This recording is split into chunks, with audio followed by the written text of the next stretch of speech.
Welcome to another episode of the Coolest Podcast. My name is Elad Gaon and I am your host. This is the Coolest.Marketing podcast, the platform which is the gateway to Startup Nation's marketing experts.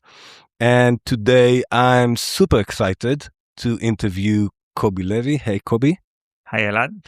And we're going to talk today about a unique and, something that's happening in the industry that we can't really ignore, which is vibe coding and the solo entrepreneurs and how entrepreneurship is changing and even marketing with different tools, dashboards, automations, etc.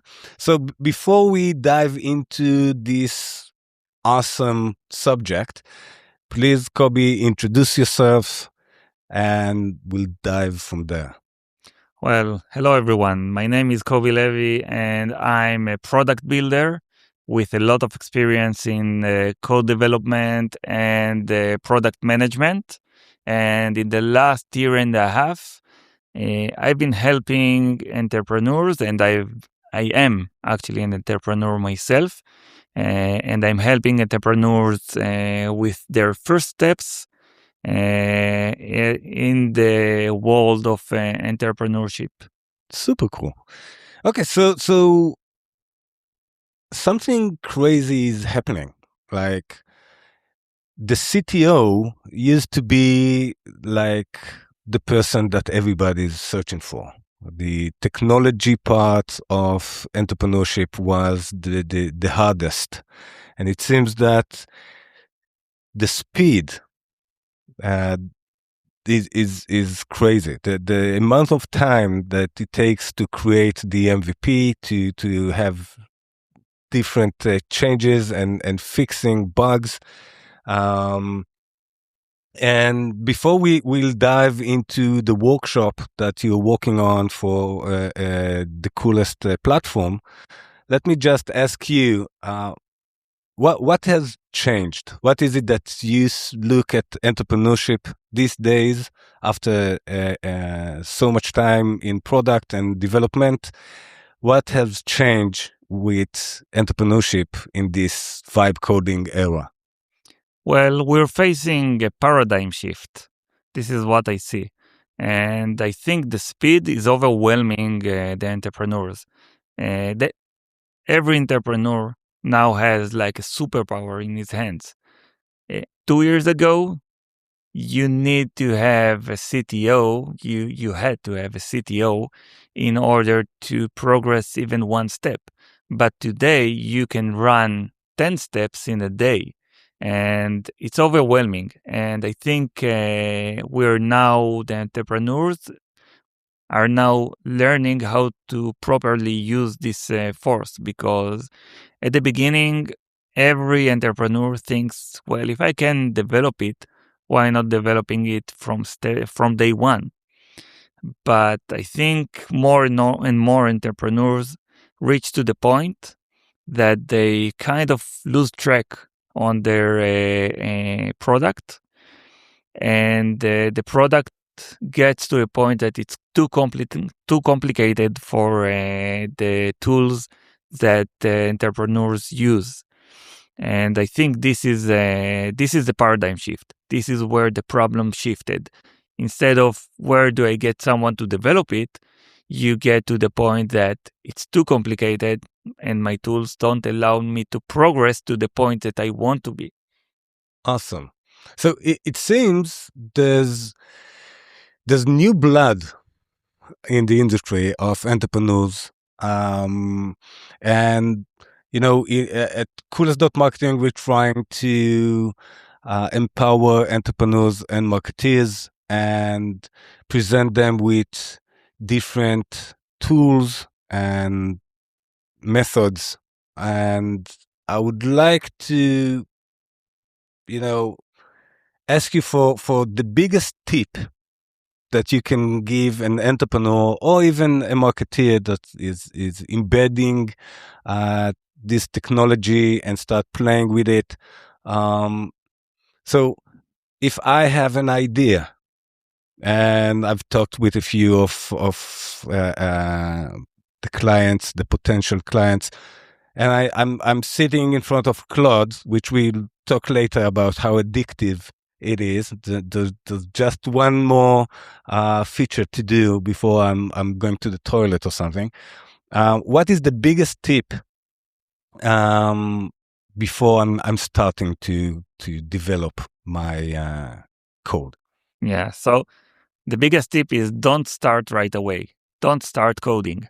Start planning. Okay, because you probably, you have your entrepreneur, you have your idea of a product or a company, and it's awesome, and you're sure it's going to succeed, and this is why you begin at the first place. But it could be very misleading. This thought that you have in your head that there's no way it's going to fail. Every entrepreneur goes through this thought, and the hard truth is there are a million reasons it could fail. And I think the biggest one is building something no one wants. And the only way that you can make sure you're not building something no one wants is to first understand what is your differentiator, how different you are from everything else in the market. And you need to find something that you're 10x better, 10x faster, 10x cheaper, uh, something. And once you find that out, then you need to start planning your product. Okay. And you're not planning the entire product. You're planning your MVP. You're planning your minimal product that would get your user from this is interesting to I got to have this. Even if you can't tell it at the moment the user reaches this understanding, you need to bring your customer there. And if you know that you brought it there, brought him there, and it could be, by looking at recordings of the user or talking to the user, then you're good to go. Then you're good to start developing. Okay. So I know that entrepreneurs are coming to you, after they reached a certain breakthrough and they have some kind of an MVP. What is your tip? Okay, they've talked with them, they started planning it, they are starting with coding. Um, what would be the biggest way, the biggest tip of the best way to approach it and start doing it in order to go the extra mile to get to the point that I don't know, it's the scaling or other challenges, but to reach that point at the best product, the best situation. So, what I would propose is to first of all, map all your assumptions. Okay, you're starting off. You need to recognize what's your assumptions before they become facts in your mind, because our mind is tends to play tricks with us, especially when you're an entrepreneur. You're starting off with some assumption, but very soon this assumption becomes like a fact in your head, and it's not necessarily true, and you need to validate it. So first off, you need to map it and write it, and also to write how critical this assumption is for your success. And then what I propose is talking to users, or if you have to develop, but develop in order to validate your assumptions. And you need to check one assumption after the other. And if one assumption, critical assumptions, comes back as invalidated, actually the market tells you otherwise, it's not bad, it's great. Because now you know what you shouldn't do. And now you need to rethink what you need to do next in order to be relevant, in order to be differentiated, in order to do something that it's not only 10x better, but your customer cares about it. So in a sense, there's two tips here. A is start as fast as possible to talk with your audience. Like, don't try to create the entire product, the entire features of it, but be very alert to the feedback and try to embed the insights as quickly as possible and sort of creating the product, the actual product from those feedbacks. Exactly. You need to have a mindset of exploration. You need to ask yourself at any given moment, if you are coding and you're in the early stage, you don't have paying users, you're really, in your first steps, you need to ask yourself every morning, what am I validating today? All right. I have a personal question, which I'm sure the audience would appreciate. It's pretty addictive, right, Claude? I It is. mean, I'm hearing more and more entrepreneurs and marketeers talking how amazing Claude is, then telling how they are going to sleep really, really late, and how everything is intervals between each task that Claude is doing. So, what is your tip? How do you keep your sanity and productivity using Claude without pulling into addictive cycle? Yeah. So I think productivity is the key word here because you can be misled to think you're productive when you code. But if, again, you're walking outside of a plan, you don't have a plan, you don't know what assumptions you're now validating, then you're just feeling that you're productive, but you're not because it doesn't lead you anywhere. And you can create 100 new features. But again, if they don't lead you to validating your assumptions, you're stuck in the mud. Hmm. All right. All right. So is it like a plan? Is it, how can you manage yourself? As you know, there's a lot of conversation these days of who's the boss? Is it you or is it AI? And productivity could be misleading as you find yourself.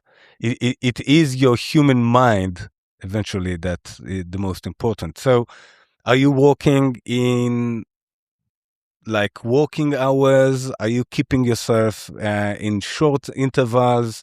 Are you putting like goals? What would you tell a vibe coder these days that he must take under account when he's approaching his next project? Yeah. So, first of all, AI is super smart, but it's lousy in building plans. Why? Because it has no memory. So, it might give you ideas while you develop or when you talk about your product. It might give you super ideas, but every day the idea would change, the direction would change. And what you need as an entrepreneur, you need a plan, you need a goal. And once you have a goal, it's good now to talk to the AI because it will keep helping you reach that goal. Uh, uh, Other than, the alternative would be every day you ask him what to do and it tells you a great idea, but you have no direction. So my tip would be, and it's related to the thing I just said a couple of minutes ago, you need to have a plan. You need to know what you're validating. You need to know where you want to get. And in every session with the AI, and it doesn't matter if you're developing or vibe coding, and now the AI kind of leads you somewhere, or when you have a discussion about, okay, where should I take my product? You need to first provide to the AI, these are my goals. This is what I learned. Now let's talk about what is my next step.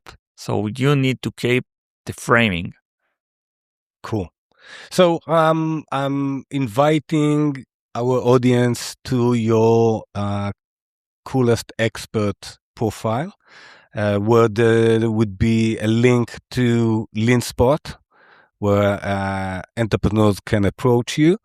There would even be a link to a collaboration of LeanSpot and Coolest.Marketing, which is Coolest.Agency.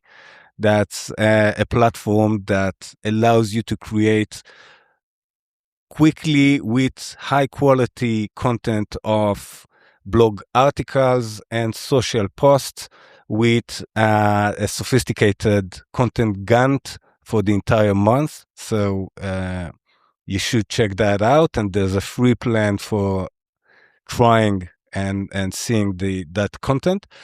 So Kobi, before we are closing this episode, and hopefully soon enough, your workshop would upload to the platform.